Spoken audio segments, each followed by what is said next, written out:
अच्छा traders, latest update मैं आपको देता हूँ डॉलर इंडेक्स की 15 मिनट के टाइम फ्रेम पर, क्योंकि डॉलर इंडेक्स का अगर आपको पता चल गया तो तमाम करेंसी पेयर्स का समझो आपको पता चल गया है, क्योंकि तमाम करेंसी पेयर्स का जो मोस्टली डॉलर के साथ ही ट्रेड होती है। तो डॉलर इंडेक्स इस वक्त 15 मिनट के टाइम फ्रेम में अपने बाय के जोन में है।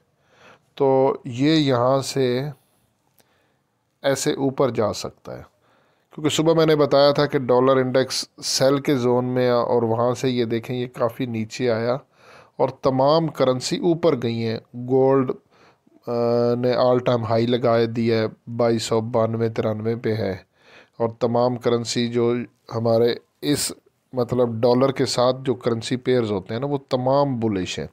लेकिन इस वक्त डॉलर जो है वो 15 मिनट के टाइम फ्रेम पर ये देखें यहाँ पर बाय के जोन में है।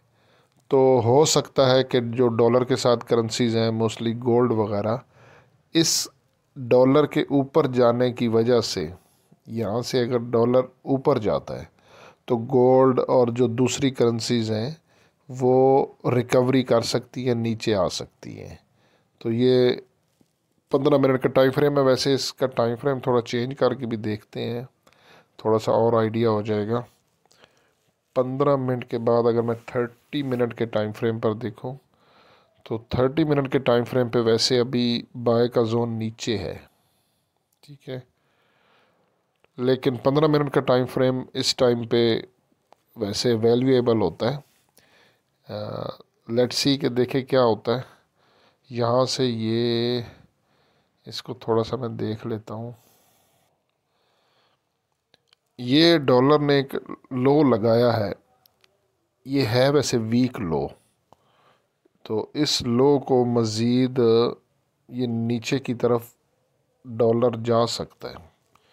टाइम फ्रेम 30 मिनट का है, लेकिन क्योंकि ये वीक लो अब लग चुका है तो यहाँ से इस तरह ये ऊपर भी जा सकता है, ठीक है। तो ये यहाँ पर भी एक है इसका, ये चेंज ऑफ करेक्टर यानी कि यहाँ से ये इस एरिया में नीचे आया है, ये देखिए।